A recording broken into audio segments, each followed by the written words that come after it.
Trump denies handing Kim Jong-un's regime $2 million ransom for Otto Warmbier's care, before getting comatose American prisoner home, and his chief hostage negotiator claims he's gotten 20 release aid. A new book claims that North Korea gave the United States a $2 million bill to cover its expenses for the care of comatose Otto Warmbier. There are conflicting reports about whether the bill has been paid.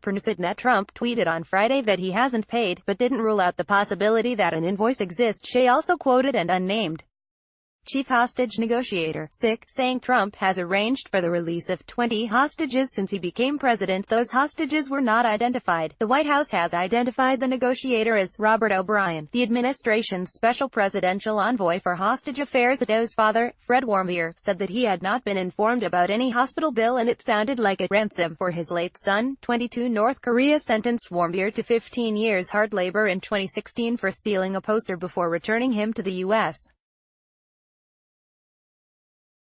in a coma in 2017. He died shortly after by David Martosco, U.S.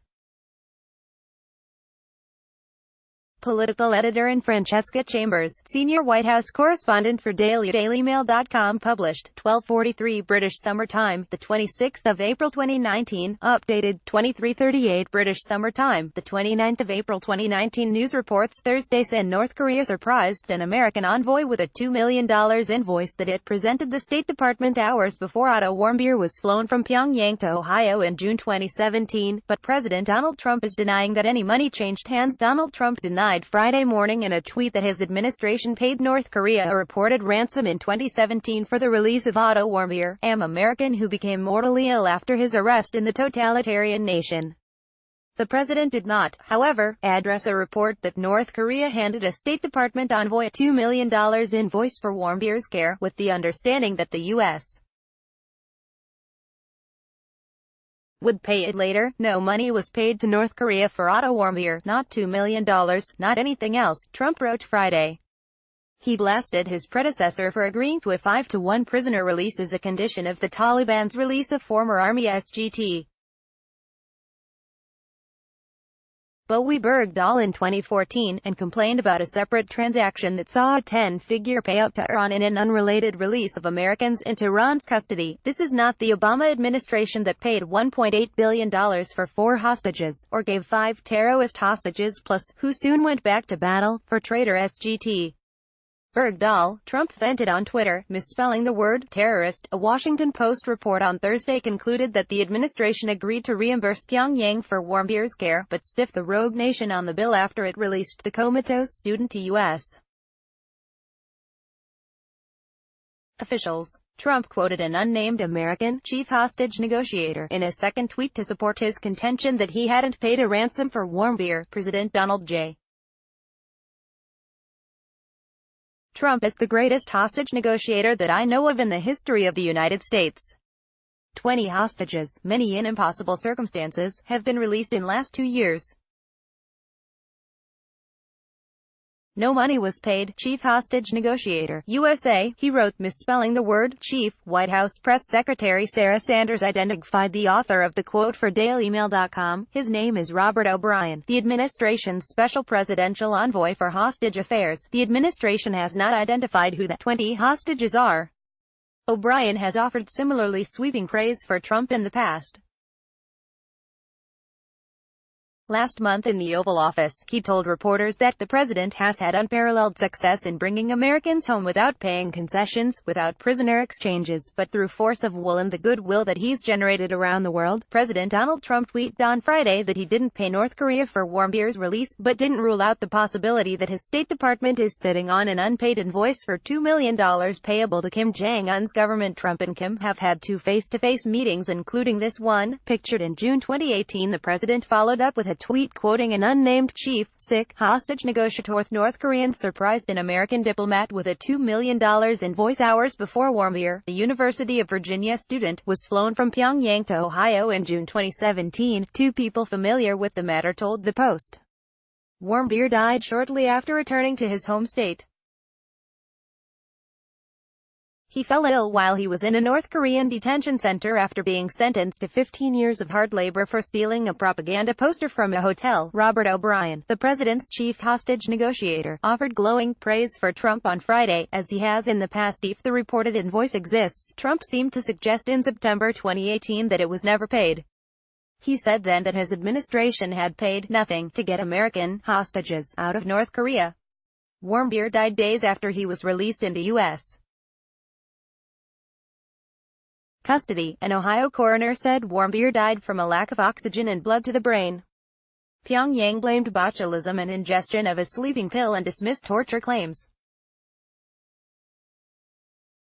Barack Obama was president at the time of Otto Warmbier's incarceration, and his State Department was not successful in freeing him. Months after Obama left office, North Korea agreed to release the student, who arrived home in a vegetative state, to the Trump administration. Fred Warmbier, Otto's father, told the Post that he had not been informed about a hospital bill and said it sounded like a ransom request for his late son. There are conflicting reports as to whether the bill was paid, with the White House declining comment and President Donald Trump saying as recently as September 30 that his administration paid nothing to get American hostages out of North Korea. Warmbier was returned to the U.S. in a vegetative state, pictured, which North Korean authorities blamed on botulism, a rare bacterial infection that can be fatal. Warmbier mysteriously fell into a coma on the day that he was sentenced to 15 years of hard labor in North Korea during a 2016 sightseeing trip gone wrong, and died days after he was released into U.S. custody in 2017. An Ohio coroner said Warmbier died from a lack of oxygen and blood to the brain. Pyongyang blamed botulism and ingestion of a sleeping pill and dismissed torture claims. Warmbier is shown in custody in North Korea. Trump tweeted Friday morning that the U.S. did not pay any money for Warmbier's release. If invoice was reportedly handed to State Department envoy Joseph Yun hours before Warmbier was flown out of Pyongyang in a coma on June 13, 2017. White House officials would not comment on Thursday, after the Post article revealing the payment. "We do not comment on hostage negotiations, which is why they have been so successful during this administration," White House Press Secretary Sarah Sanders said. Yun told Reuters he could not comment on diplomatic exchanges either, but in an interview with CNN on Thursday, he said he was given broad orders to secure Warmbier's release and that he understood the instructions to come directly from Trump. "Yes, my orders were completely, do whatever you can to get Otto back," he told CNN, adding that he worked closely with then Secretary of State Rex Tillerson. Yun said that it was his understanding that in previous releases of U.S. prisoners, money had been exchanged and was justified as hospital costs, but he gave no further details. Scans of Warmbier's brain before his death revealed extensive damage associated with an unexplained trauma that American neurosurgeons were not able to pinpoint. Warmbier died on June 19, 2017, in Cincinnati at the age of 22 after his parents made the decision to remove his feeding tube. Otto's father, Fred Warmbier, said that he had not been informed about any hospital bill and that it sounded like a ransom for his late son. The parents of Otto Warmbier, Fred and Cindy Warmbier, are acknowledged during the State of the Union address in the Chamber of the U.S. House of Representatives. January 30, 2018. Warmbier traveled to North Korea from China while completing a study abroad program in Hong Kong at the end of 2015, as part of a tour group that included 10 other Americans. The group celebrated New Year's Eve in Pyongyang, and at some point during the stay, Warmbier took down a propaganda poster from the wall of his hotel that he planned to take home as a souvenir. He was arrested at Pyongyang airport shortly after, before tearfully confessing on North Korean television 6 weeks into his detention that he had taken the poster. A court sentenced Warmbier to 15 years in prison with hard labor for his confessed crime. The U.S. State Department said at the time that it was evident that North Korea arrested Warmbier to make a political statement. It wasn't until Trump took office that the U.S. secured Warmbier's release. In June of 2017, North Korean officials claimed several days prior to his return that he'd come down with foodborne botulism that he fought off with a sleeping pill. Experts in the U.S. could find no such evidence, although they said they could not rule it out, and determined that he'd most likely experienced a trauma that led to oxygen deprivation in his brain. After his death, Pyongyang claimed that it had been wrongly accused in a smear campaign, and Warmbier's treatment in prison had been nothing but humanitarian, although we had no reason at all to show mercy to such a criminal of the enemy state. We provided him with medical treatments and care with all sincerity on humanitarian basis until his return to the U.S., considering that his health got worse, a regime spokesperson said. Trump claimed in 2017, after Warmbier's release, that the boy had been tortured beyond belief, and belittled North Korean leader Kim Jong-un as Little Rocket Man. The U.S. passed legislation barring Americans from traveling to North Korea after the student's death, and led a United Nations charge to introduce hefty sanctions on Pyongyang for its illicit nuclear program. In early 2018, the relationship between the U.S. and North Korea began to change when Kim extended an olive branch to the south when the neighboring democracy hosted that year's Winter Olympics. They walked into the opening ceremony under one flag. By that summer, Trump and Kim were exchanging private letters.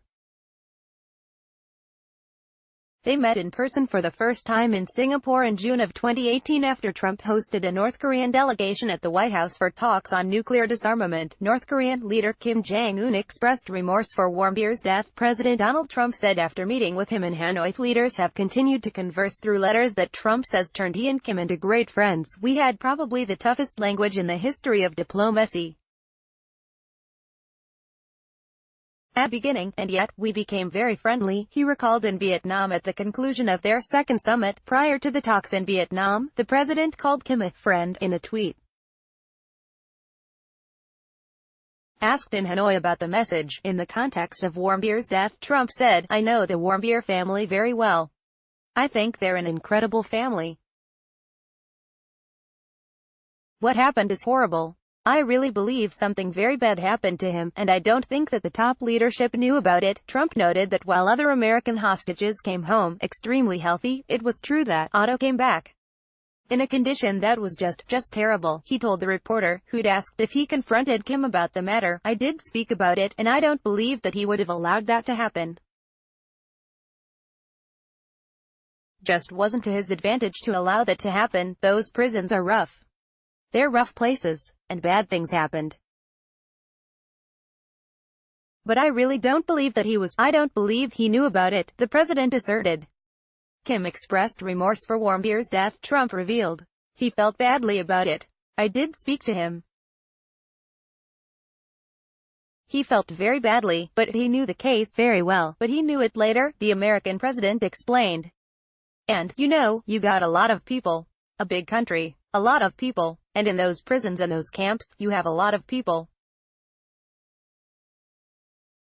And some really bad things happened to Otto. Some really bad things." Trump cut the reporter off as he tried to ask a follow-up question about the president's belief that Kim was in the dark.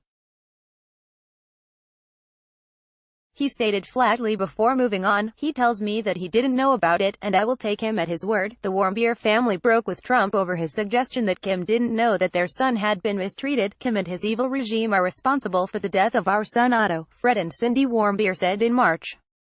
"Kim and his evil regime are responsible for unimaginable cruelty and inhumanity. No excuses or lavish praise can change that." Trump later said his comments on Warmbier's death were misinterpreted, and he holds North Korea responsible, of course, for the young man's death. A U.S. court in December ordered North Korea to pay $501 million in damages for the torture and death of Warmbier. Read more. Let's block ads. Why?